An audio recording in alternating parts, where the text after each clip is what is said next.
మత్తు మందు డ్రగ్స్కు బానిసలైన వ్యక్తులతో లైంగిక దాడి చేయిస్తున్న కిలాడి లేడీ.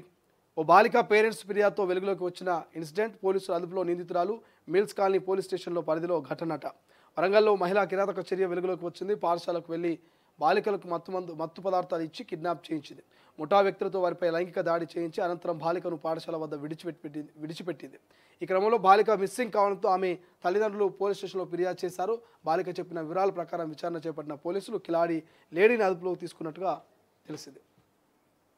వరంగల్లో కిలాడి లేడీ ఉన్నదట. ఇట్లాంటి లేడీ కాదు, మామూలు లేడీ కాదు, కిలాడి లేడీ. 14-15 ఏళ్ల స్కూల్ అమ్మాయిల్ని టార్గెట్ చేసి వాళ్ళని తీసుకుపోయి కిడ్నాప్ చేసి వాళ్ళకి మత్తు పదార్థాలు అలవాటు చేసి వాళ్ళకి డ్రగ్స్ ఇతర అన్ని కొకైన్ గంజాయి లాంటి వాళ్ళకి అలవాటు చేసి మత్తులో వాళ్ళ గ్యాంగ్ తోటి రేప్ చేయించి ఆ తర్వాత వాళ్ళని మెల్లగా వ్యభిచార కూబిలోకి తెచ్చారట.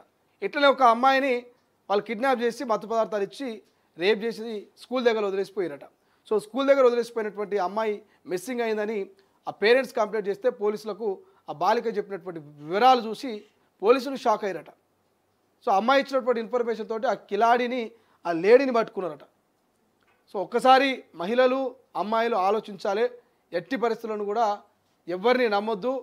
అతిగా ఎవరైనా మీతో వ్యవహరించినా, అతిగా మీతో ఏదైనా మాట్లాడినా, లేకపోతే ఏదైనా ఆశ చూపించినా సో దయచేసి మీరు జాగ్రత్తగా ఉండాలి. ఈ మధ్యకాలంలో ఈ మత్తు పదార్థాలు ఈ బానిసలుగా మార్చే ప్రయత్నాలు ఎక్కువ జరుగుతున్నాయి. సో చాక్లెట్లలో ఇచ్చి మిమ్మల్ని విశేష పేరుతో చాక్లెట్లు ఇచ్చి ఆ చాక్లెట్లో మత్తు పెట్టినా ఆశ్చర్యపోవాల్సిన అవసరం లేదు. ఐస్ క్రీమ్లో కూడా మత్తు పదార్థాలు అట. నిన్న మొత్తం ఓల్డ్ సిటీలో గంజాయి మత్తు ఇవన్నీ పదార్థాలు ఇవన్నీ దొరికినాయి. ఐస్ క్రీమ్లలో మత్తు కలిపిరట. సో జాగ్రత్తగా ఉండాలి అమ్మాయిలు. ఎంత జాగ్రత్త అంటే అంత జాగ్రత్తగా.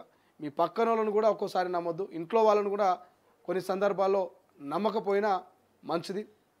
ఎందుకంటే అటువంటి పరిస్థితులు దారితీస్తూ ఉన్నాయి. ఒకే ఇంట్లో బ్రదర్ సిస్టర్స్ ఉంటారు. బ్రదరు బయట గంజాయికి సిగరెట్లకు తిరిగి బానిస అయి ఉంటాడు. సో బ్రదర్ని చూసి సిస్టర్ కూడా అదే దారిలో పోయేటువంటి సందర్భాలు ఉంటాయి. కాబట్టి సో 1-2 సార్లు మీ ఫ్రెండ్స్ని కానీ మీ ఫ్యామిలీస్ని కానీ మీరు చెక్ చేస్తూ ఉండాలి. ఫ్రెండ్స్ కూడా చాలా జెన్యూన్గా ఉండేటోళ్ళు, చాలా పాజిటివ్ మైండ్తో ఉండేటోళ్ళు అటువంటి వాళ్ళని ఎంచుకోండి తప్ప చిల్లరగా మల్లరగా పోకిరి లెక్క పబ్ల చుట్టూ తిరిగేటోళ్ళు, సినిమాలకు పోయేటోళ్ళు, సో డీజే కాడ డ్యాన్సులు చేస్తూ ఈ ఇన్ఫ్లుయెన్సర్సు వీళ్ళంటారు ఉంటారు కదా, వీళ్ళందరినీ కనుక మీరు ఫ్రెండ్స్ చేసుకుంటే మీ జీవితాలు సత్యనాశం సర్వనాశనం అయిపోతాయి. కాబట్టి ఇటువంటి కిలాడి లేడీలు మీకు మాయమాటలు చెప్పి మిమ్మల్ని మభ్యపెట్టి మీ జీవితాలని నాశనం చేసే అవకాశం ఉంటుంది. కాబట్టి సో చాలా జాగ్రత్తగా ఉండండి. అనుమానం వస్తే క్షణం కూడా లేట్ చేయకుండా మీ పేరెంట్స్కో పోలీస్ స్టేషన్కో కంప్లైంట్ ఇవ్వండి. లేకపోతే ఇటువంటి లేడీ శోభరాజుల్ని ఎంతమందిని చూడాల్సి వస్తుందో, ఎంతమంది మన చుట్టూ లేడీ శోభరాజులు ఉన్నారో కూడా తెలియనటువంటి పరిస్థితి మనకు కనిపిస్తుంది. సో ఇది ఇంకా నమస్తే తెలంగాణలో మొత్తం పాత వార్తలు కనిపిస్తుంది. ఇది ఒకటి